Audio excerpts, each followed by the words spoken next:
why Saints quarterback Derek Carr could have monster season in 2024. Klint Kubiak hire already paying off. We are here off the bench overtime. T-Bob, Jacob Hester. Let's get right into the video, ladies and gentlemen. Understand here. It is summer. Just like that, my headset's sunshine off. Season. You understand that I'm a bit of a natural optimist to begin with anyway, and I can kind of logic and talk myself into anything. That said, Jake, listen to this. Listen to these headlines from multiple different Saints beat writers here.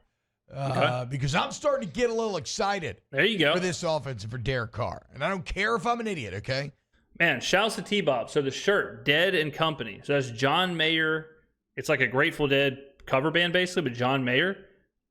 It's unreal. I'm not really a jam band kind of guy. I've been listening to a lot. Now, I am a John Mayer guy. Pause. But I've been listening to a lot of Dead and Company. If you like John Mayer or if you like the Grateful Dead, give them a shout. Also, big ups. Shout out to T-Bob's haircut. Wow, that looks nice. Because I see the vision, and it appears to be all coming together. And look, go ahead and get that Marshall Newhouse sound ready there, that video, Taylor, in the first segment there. Word on the street right now is, Jake, and we got to be objective, okay? You got to call a spade a spade. Remember when Jameis Winston wasn't practicing that well, but we were still kind of trying to convince ourselves that it was going to go really well? Yes. Well, I never word on did the street is Derek Carr is practicing very well right now and looks damn good. In fact, here's the headline of Luke Johnson's practice notes from the other day. Quote, Saints observations. Derek Carr looks like the player the Saints wanted him to be. Here's a Nick Underhill tweet from yesterday. Derek Carr has looked great in this offense all summer long. And here's a Ross Jackson tweet from yesterday. Quarterback Derek Carr ended practice 6 of 6 with a touchdown and a 2-point conversion and ended the game 2-minute simulation. Not the he threw the touchdown, a 25-yard wheel route to Alvin Kamara, followed up by a 2-point conversion to Rashid Shaheed. Sidebar, man, I've been seeing a bunch of people tweeting out stats from practice and from minicamp. There is nothing on earth more useless and more pointless than stats from minicamp or practice. I saw a stat. It was like Derek Carr, 48 for 54, 397 yards, 3 touchdowns today on 7-on-7s. Who cares?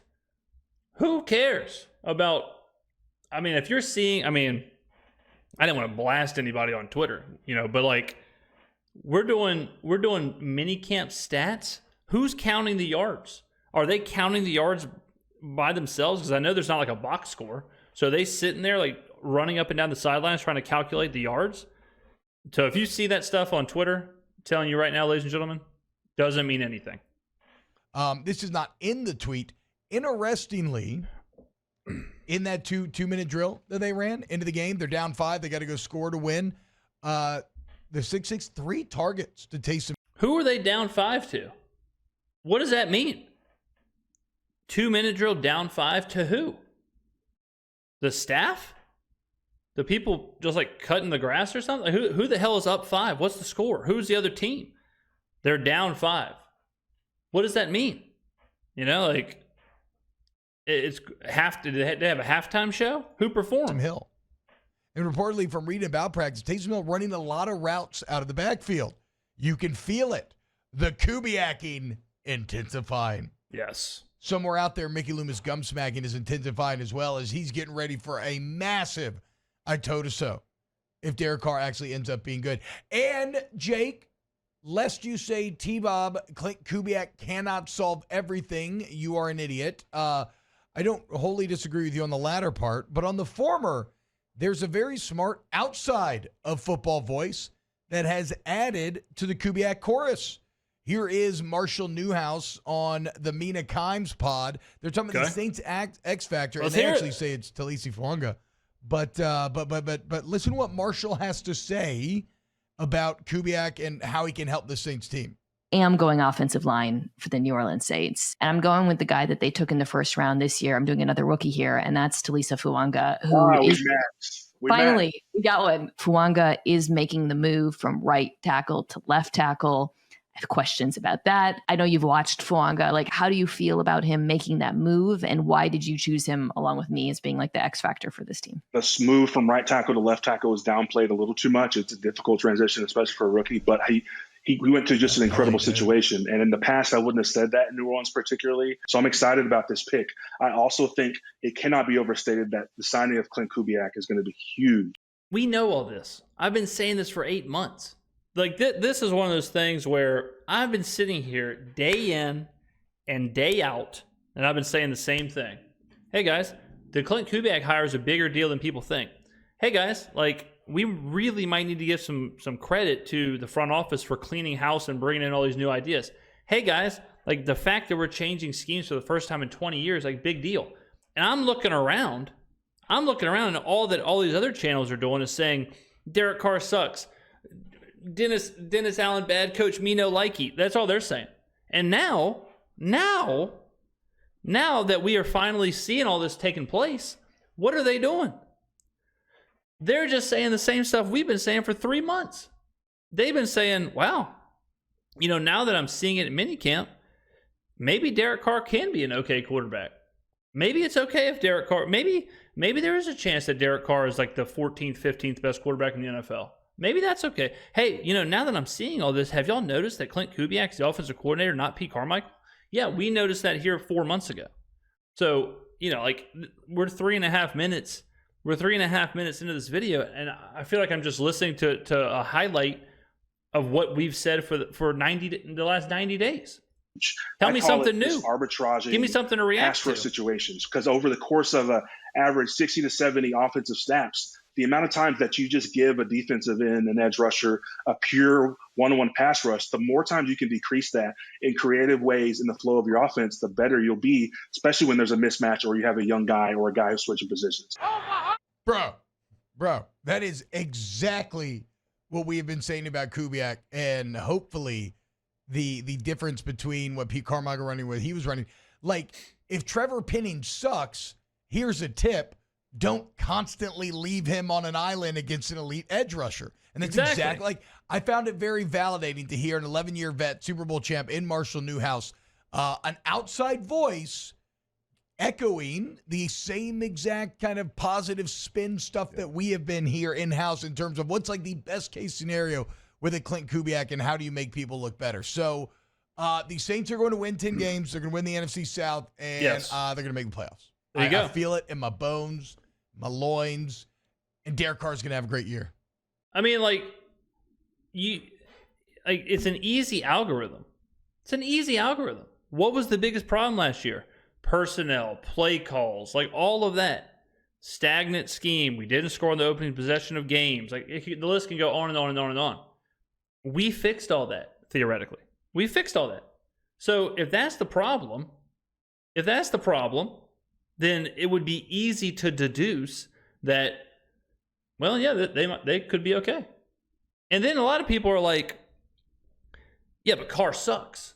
And it's like, well, Carr, made 25 touchdowns and 10 interceptions and threw for, 3,800 yards, like, on a really bad year. I had a guy in the comments today was in my comment section, and he was like, as long as Derek Carr and Dennis Allen are on this team, as long as that's the case, the Saints will never be above 500. And I said, my brother in Christ, they were above 500 last year. What are we talking about? What do you mean? What do you mean? Man said, I can't see a world where Derek Carr and Dennis Allen on the same team can be above 500. Does Mans have dementia? Does Mans have Alzheimer's? Because 10 months ago, we were above 500 with a horrific offensive coaching staff that got completely turned over. It's nuts. You want to stamp that? I'm stamping that's it. Real? I'm stamping it. I'm feeling it. Okay. 6 of 6 2-minute drill at the end of minicamp. Okay. I don't know. Like, what are you gonna? I'm sorry. I'll trust the football. That's you can go out there and you can watch your combine tape and all that. I'll trust the football. Yep. And I saw 6 dominant games to end last year. I see 6 of 6 on a 2-minute drill with a wheel route to AK for a touchdown. Marshall Newhouse out here pumping up Kubiak. The Saints are back. Now this is where you can go too far the other way. And I know T-Bob is joking around here, but it's okay to be hyped up. It's okay to be, positive to the future and seeing the vision and seeing all that stuff like we do. But you do have to then be realistic and say, but middle of the road roster, this is the first year for all this to happen. Difficult schedule. 9-10 wins sounds about right. If you hear all this stuff and you're like, okay, I've seen enough, 14 wins, that's it. We're going 14-3. We're going to the Super Bowl. It's like, well, hold on now, because you don't want to go too far the other direction. So you gotta stay realistic. And the most important part about staying realistic is that way you can truly see what was a good year, what was a bad year. If you're expecting 16-1 and we go 10-7. You're like, man, can't believe we didn't go 16-1. When really 10-7 should be a good season. In a big way. So the sound we played yesterday from Chris Olave, it is important to point out he mentioned Taysom Hill as well. And Taysom Hill is going to line up everywhere. We've seen him at fullback, tight end, running back. He's going to have a role. Like, he is going to be the toy. He's going to be the Deebo Samuel. He is going, but that is what's so great about. That is what's so great about Klint Kubiak, is that a year ago, 2 years ago with Pete Carmichael, when Pete Carmichael was trying to play with his yo-yo, and that's not a euphemism, okay? I'm talking literal here. I'm talking about a fireball yo-yo, all right? But Taysom Hill was stuck in one thing. It's like, oh, Taysom Hill can only run these plays. Taysom Hill can only do this one thing. With Klint Kubiak, Taysom Hill could be the tight end. Taysom Hill could be the running back. Taysom Hill could be the fullback. Taysom Hill could be like a wing back. Taysom Hill could be a wide receiver. He is going to move people around. I'm telling you. He will be moved around. That's why someone asked earlier, like, can Taysom Hill have 1,200 yards rushing? I say no, because I don't think Klint Kubiak is just going to pound Taysom Hill up the middle enough to get 1,200 yards. He'll be everywhere. Kubiak uses in this offense like Deebo Samuel was. I'm not saying they're using him like Deebo Samuel, but he's going to be the guy that they attempt to use in multiple ways. Like, that's, I think we can go ahead and we can stamp that for sure. Like, that looks like it's guaranteed. Yes. Okay. Now, on the Derek Carr front, are you sure you want to go there? Like, you sure you want to say, okay, yeah, I believe this is going to happen? Because you're right. Like, I will cut my nuts off. Don't say that. If Derek Carr. Okay.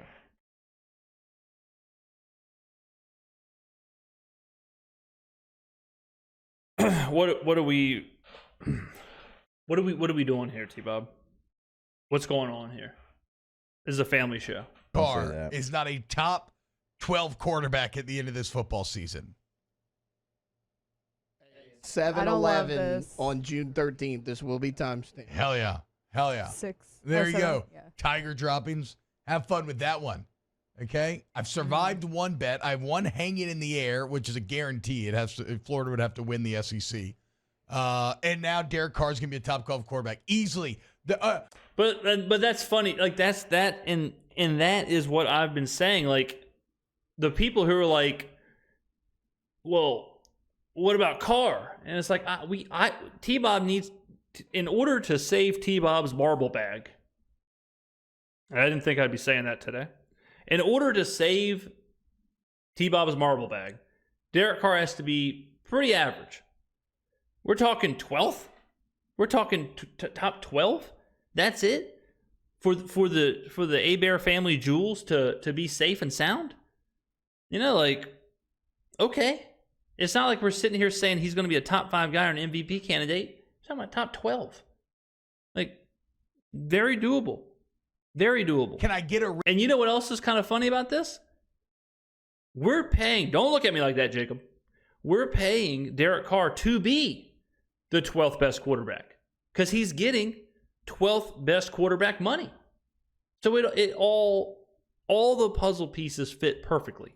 Risk, can I get an injury provision? Can I get injury insurance here? Yeah. Like if he gets hurt, it's off. If he misses 3 games or more. Yeah, Deal? I think so. That's fair. Yeah. I guess. I mean, you just put your nuts on the line. Yeah. For Derek good. Carr. Because I believe. Okay. Well, Respect. you keep talking about the end of the season, and you're right about the stats of it, but you also need to mention that they played a team that would have had the number 1 overall pick, the number 6 overall pick, and the number 8 overall pick in that stretch of last 5 games. Yeah. Ooh, ladies and gentlemen, this is another part of the topic that I love. And be ready to chime in. So T-Bob, in between putting his nuts on the line, so T-Bob said that Derek Carr finished the season strong, right? Jacob said, well, sure, they finished the season strong. Sure. But don't forget, 3 of those teams suck. Does anybody in the chat know what's important about those 3 teams that Jacob just listed? Anybody? I'll give you a hint. We play those teams 2 times each every single year. That is our division. That is our ticket to the playoffs, is being better than those 3 scrub teams. So I don't care that Carolina, Atlanta, and Tampa suck. I hope they do, because that's who we have to beat. That's who the majority of our schedule is against. Those 3. So if we are better than those 3 and we win the division and we're hosting a playoff game, I don't care if people say, well, those opponents were bad. How many people have said, well, who cares that Tampa beat the Eagles in the playoffs? Who cares? Because Tampa won a bad division. No one says that. You know what people say? Damn, the Buccaneers are sweet. They beat the Eagles in the playoffs. They hosted the playoff game. Hey, let's give Baker Mayfield $120 million. Right? My, ladies and gentlemen, how the narrative changes when you win. Okay? Because down in Tampa Bay, next to Hulk Hogan's gift shop, they're not sitting there saying, well, guys, playoff win doesn't matter. It was an easy schedule. It was an easy division. No. They enjoyed hosting the playoffs. They enjoyed hanging the NFC South banner. They enjoyed all that, and I don't blame them, and I would too. So the fact that, and I'll tell you this too, I'm happy that 3 of the games were against divisional opponents, because if 3 of the games were against non-divisional opponents that were not playing this year, then that good finish to last year wouldn't mean as much. So when people say that as a counter argument, to me, it just is more of like pushing the point of, damn, they figured something out against the teams that it's the most important that they figure something out against. That was a strong monologue right there. I was really feeling it. Hey, you got to beat the bad teams if you want to win 10 games. Divisional games. I mean, statistically, don't the Saints have one of the easier schedules entering the season, even though the beginning is very hard in terms of how it breaks down? Yeah, because they do it wrong. They have one of the easier schedules because all the scrubs at ESPN believe that the way to do strength of schedule is by the average win percentage from the previous season, which has absolutely no bearing on the current season. So, yes, they do. But you know who had an easier schedule last year? The Atlanta Falcons. And the Atlanta Falcons won 7 games. A lot of quality on the front end. That's fine. Take some early punches, grow a bit. Y'all are going to be making fun of me. Saints will be like 2-3. Like, oh, my God, your nuts are done. And then Derek Carr and the boys are going to come out hot and take over. Also, look, I see the value. Okay, I see the vision. Also, one of the games that you're talking about in that final 6, he averaged 4.6 yards an attempt. Yep. Another one, 6 yards per attempt. Mm-hmm. But who cares about this? Who cares about last year's stats? It's a completely different scheme. It's a completely different offense. It's a completely different coaching staff. He averaged 4.6 yards per completion. You don't think that the fact that we have a completely new scheme, strategy, play caller, and everything, you don't think that might affect the ADOT, average depth of target, by the way, a little deep analytic there. You don't think that's going to affect that? Like when people are like, oh, well, Carr did this last year. Yeah, we know the offense was bad last year. That's why we told Pete Carmichael to put an egg in his shoe and beat it. That's why he's in Denver doing who the hell knows what. All right, because I know he's not dialing up plays. I know that. Another one, 5.8 yards per attempt. Pete Carmichael. Thank you, know, T-Bob. I don't know what to tell you. He's not arbitraging the pass rush like Marshall He's a Newhouse clown. was talking about. I don't know, man. This is okay. A bit of this is tongue in cheek, but a lot of it's also not. There you go. Tongue in cheek. Like I do see legitimately the areas in which the Saints could be much better offensively this year. And again, these are a lot of Saints beat writers, right? I don't listen. I don't need the beat writers. Okay. I don't need the beat writers to tell me what I already know. I don't need somebody standing on Airline Drive watching practice to tell me the impact that Klint Kubiak will make. We know that, right? So my opinion has not changed, will not change throughout any of minicamp. I don't care how many 5-point leads Derek Carr cuts into against some simulated defense or whatever the hell they're doing at the training facility. It's too simple of an algorithm for me. The Saints addressed it would be like if I'm trying to think of a good quarterback here. Patrick Mahomes. It would be like if Patrick Mahomes, if the Chiefs went and got Devontae Adams. And then somebody would be like, I've been doing math problems all night. I have a crazy idea. I'm starting to think that Devontae Adams being on the Chiefs, that might make the passing game better. Like, of course it will. It was a problem area. You upgraded it. It's going to make it better. It's a positive. It's a positive move. Saints problem. Pete Carmichael and the coaching staff, the personnel, the plays, the scheme, and all that. We addressed it. That's it. We shouldn't have these like hurrah moments. It should just be understood. Who have caught a ton of flack for talking about how good Derek Carr looked last year in practice and everything else, and how this franchise quarterback is supposed to look and all that stuff. And every week we talk to Nick, you could tell like he's very hesitant about wanting to be positive because everybody wants to be negative right now. And if he's ever positive, he gets shouted down. Me as a homer, sunshine pump, or whatever. But objectively, it sounds like it's going really well, practice-wise, for Carr and the offense. And I know the defense is going to be good. Like, I'm a firm believer that the defense is going to be top 10. I don't know, man. I see value. Again, I would smash the Saints over win total. What? Didn't they say under 7.5 win total? Didn't we just do this? I thought we reacted to their video where they went under 7.5. Am I wrong on that? 7.5. I think that's an easy win here. So yeah, get ready. Whatever you want to say. Whatever you want to, top 12. I'll stand out here alone. Top 12. Top 12. So what 12 is. Yeah, but like 12 in terms of what? 'Cause Are we there's going a lot quarterback different. rating? We don't need to nail down too many specifics, right? I think you do. Nope. You You mean just like put if your you look nuts at on the the line. overall numbers? Yeah, you're like, exactly. he So I need to hovers allow. around. I think the worst way to do it would be QBR. Passing yards would be another really bad way to do it. I would enlist in someone like, the Warren Sharps of the world or the Patton Analytics of the world or some of the smart Vegas groups, and I would let them define the analytics. I would let them rank the quarterbacks if I was really doing this. If I was T-Bob. Allow myself a little latitude, okay? I need maybe it's like, oh, he's like 11th in yards, or like, oh, he's like 12th in quarterback rating, or oh, he's like 12th in yards per attempt. Like, I got to allow myself a So little if he's wiggle room 12th here. in anything. No, that's not what I'm saying. That's not what I'm saying. Sounds He's going to be a exactly top like 12 what quarterback by the end of the year. Okay? The Raiders should have never let him go, but they did. Ooh. Their loss is our gain.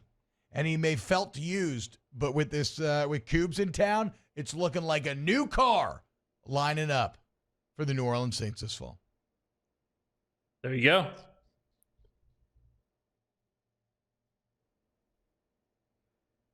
I hope you're right I Same. don't think you do. for your nut's sake.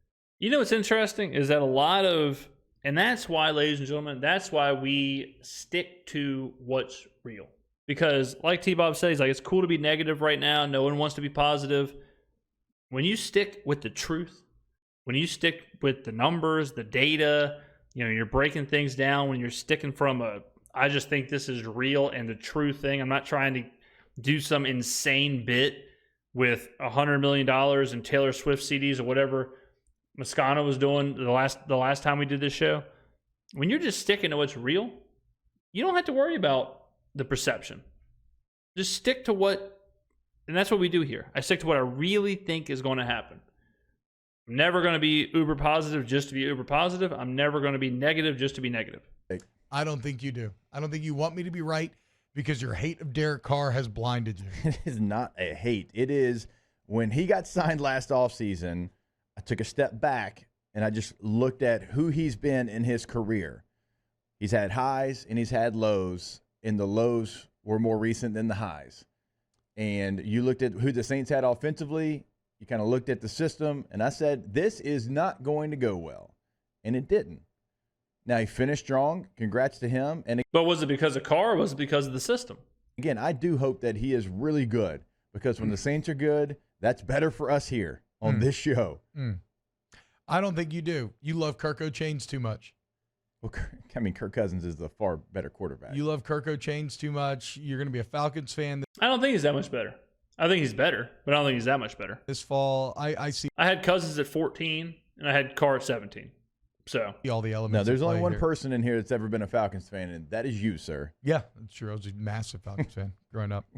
Like, I got my own issues with my own NFL team, okay? Look, guys, I'm not entirely trolling here. I'm really not. The Marshall Newhouse bit there has empowered me to believe that maybe Coobs really can be that panacea. Wow, just there you go. Ladies and gentlemen, boom. There it is. T-Bob starting to drink the Kool-Aid.